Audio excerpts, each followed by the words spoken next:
So we had to fly, unfortunately, all the way to Juneau. The flight so was fine. what's the vehicle situation? I got us a vehicle for the weekend, so And it's at least rugged and outdoorsy. that's not us. Oh, what's us?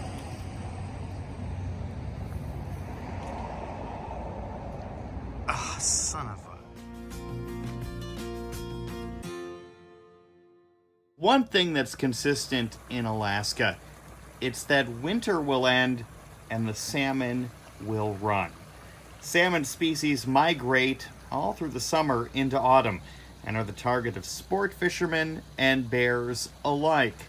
Any freshwater stream that enters the ocean in Alaska is likely to have some species of salmon running into it, trying to get upstream to breed and to lay eggs. It's where they spawn, in the gravel beds of rivers upstream and away from the ocean. And that is their goal, and that is what they swim towards. Unfortunately, streams are not that easy to navigate, and when they hit shallow pockets or areas where the river or stream or creek fall, they have to try to circumvent that by climbing. To capture salmon climbing uphill is a difficult thing to film. They say the salmon have become aware of bears or other predators that hang out by the riverbank, and that'll keep them from making their great leap upriver. We discovered that. So, this is all we got to film of a salmon jumping upstream. In many of the bays around Juneau, you will find that they are filled with boats. That's right, the residents of Juneau appreciate the ocean and the ability to take to the sea. The reason why? There are no roads in and out of Juneau. In fact, if you want to arrive there, you'll either be getting there by boat or by plane. After all the excitement of watching fish not swim upstream, we decided to move on to an even more pulse-pounding activity. We visited a Catholic shrine. The National Shrine of St. Therese overlooks the Lynn Canal outside of Juneau. It's on 46 acres and contains a stone chapel, crypt, labyrinth, and more. The site was picked to honor St. Therese, who was named the patroness of Alaska. In the 1930s, a Jesuit priest came up with the idea of a retreat center. So, with the help of thousands of stones and dozens of volunteers, they built the chapel on the outcropping of rock.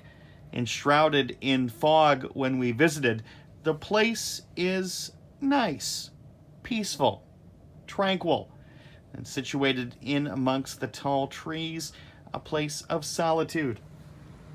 Alaska represents America in so many ways.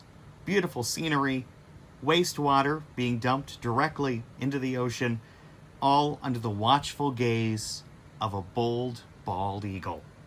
How patriotic, how serene, how America.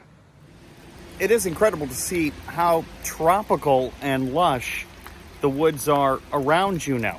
Just acres upon acres of tall trees and high vegetation.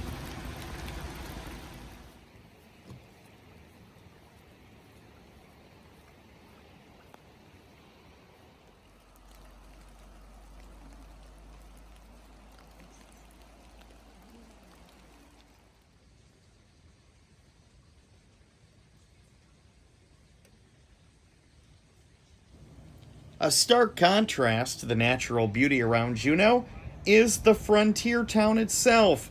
Thousands of people arrive every day on cruise ships that dock in the harbor to take in the amazing hillside waterfalls and the food selection. If there's one thing that you will never have a problem finding, it's a place to eat in Juneau. You may have a problem, though, figuring out where to park and how to get around if you have a car. The streets rival San Francisco in regards to their hills and confusing layout.